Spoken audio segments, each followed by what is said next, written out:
Nagbangutan ang pamilya sa lalaking napusilan patay sa operasyon sa kapulisan sa Purok Millennium, Barangay San Isidro, Jansan, ug dili sila mutuo nga lambigit sa pagpanulis ang namatay nga si Santiago Andag alias Junjun, 42 anyos, residente sa Silway, Fatima, Barangay Dadangas, Tues ning syudad. Sumala pa sa inahan ni Junjun nga si Leliosa Andag, buntag sa Setyembre 28, gikan sa ilang balay si Junjun ug nananghid kining maningil og kwarta sa pagpanglibod ni ini og isda. Atong higayuna naatol nga gisunggo ang apo ni Leliosa og ilaha kining gidali og dala sa ospital, rason nga gitawagan ni ini si Junjun aron paulion. Apan nagsulti sumala pa kining muapas na lang siya sa ospital, apan wala kini miabot hangtod nga nabalitaan na lang sa pamilya nga naposila na kini og namatay. Pero sa paggikan niya diri ang kanang akong apo nga si RJ, wala pa na niya makuan nga gikalintura siya. Pero ako nakahibalo nga ang akong apo gikalintura tulo ka adlaw.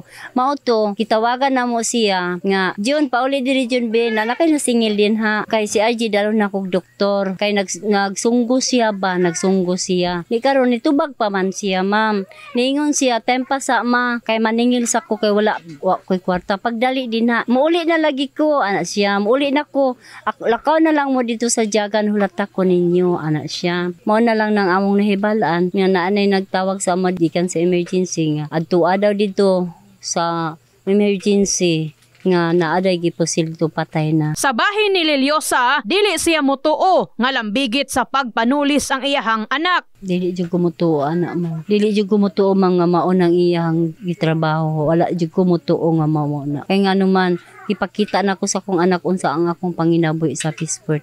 Saksi ang mga tao diri giunsa nako pagbuhi ang akong apo. Mao na ma'am, akong masulti anak ma'am. Ngano man nga ingon ana ang nabuhat sa akong anak, wala jud ko kabalo ana. Ang ako lang untang ikakuan unta. Kung unsa ang sala sa akong anak, pasayloan lang unta nila, wala lang unta nila giingon ana. Ngano man, ang iyang anak ka may pakaayo ma'am, lisod kaayo ba ako tigulang nako ma'am, unsaon man ako ni. Ano galing pasayloon lang unta nila ang akong anak kun unsay iyang sala. Nasayran nga si Santiago Andag og Noe Bautista nga pulos residente sa Barangay Dadangas West ang gitudlong sospek sa pagpanulis sa 16 anyos nga lalaki sa Barangay Lagaw, rason nga sila ang gigukod sa kapulisan og naposilan patay. Samtang gibot siyag ni Dadangas West Kapitan Yolando Atcharon nga nalambigit sa illegal nga droga ang nahisgutang mga lalaki. Yes, si Andag dakpa na po na siya, na-prison na siya tungod po sa droga. Even ganiyang isuon nata na dakpan po. So, noon silang nga gamitan